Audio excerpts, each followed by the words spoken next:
एक घना हरा भरा जंगल था जहां हर तरफ परिंदों की चीख पुकार और हवा की हल्की सी सरसराहट सुनाई देती थी।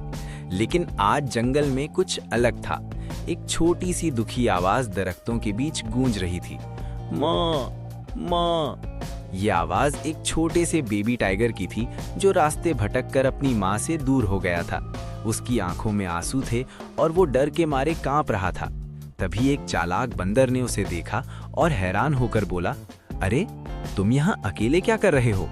बेबी टाइगर ने रोते हुए कहा, मैं अपनी माँ से खो गया हूँ। बंदर का दिल पिघल गया। उसने फौरन जंगल के दोस्तों को बुलाया। हाथी, हिरन, तोता और खरगोश सब वहां जमा हो गए। सबने मिलकर फैसला किया, हम इस छोटे टाइगर को उसकी माँ तक जरूर पहुंचाएंगे। सफर आसान नहीं था। जंगल बहुत बड़ा था और हर रास्ता एक जैसा लगता था।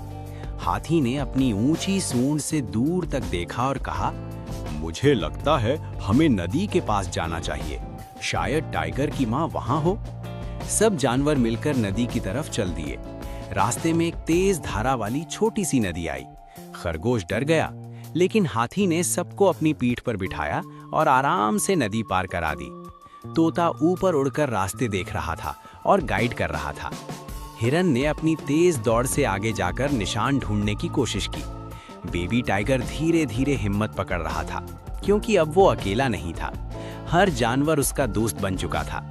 सफर के दौरान सब एक दूसरे की मदद करते रहे और उनकी दोस्ती और मजबूत होती गई। आखिरकार जब सूरज ढलने लगा, तोता ने दूर से एक जोर की दहाड़ सुनी। ये टाइगर की आवाज है, उसने खुशी से कहा। सब जानवर उस आवाज की तरफ भागे। वहां एक बड़ी सी टाइगर माँ परेशान होकर इधर-उधर अपने बच्चे को ढूंढ रही थी। जैसे ही बेबी टाइगर ने अपनी माँ को देखा, वो जोर से दौड़कर उसके पास गया। माँ ने उसे गले लगा लिया और खुशी से उसकी आंखों में आंसू आ गए। मेरा बच्चा, उसने प्यार से कहा। माँ टाइगर ने सब जानवरों का शुक्रिया अदा किया। जंगल के दोस्तों ने मुस्कुराकर कहा, दोस्ती और मदद ही सबसे बड़ी ताकत है। उस दिन से जंगल में एक नई कहानी मशहूर हो गई। जब सब मिलकर काम करें तो कोई भी मुश्किल आसान हो जाती है और बेबी टाइगर कभी फिर अकेला महसूस नहीं करता था।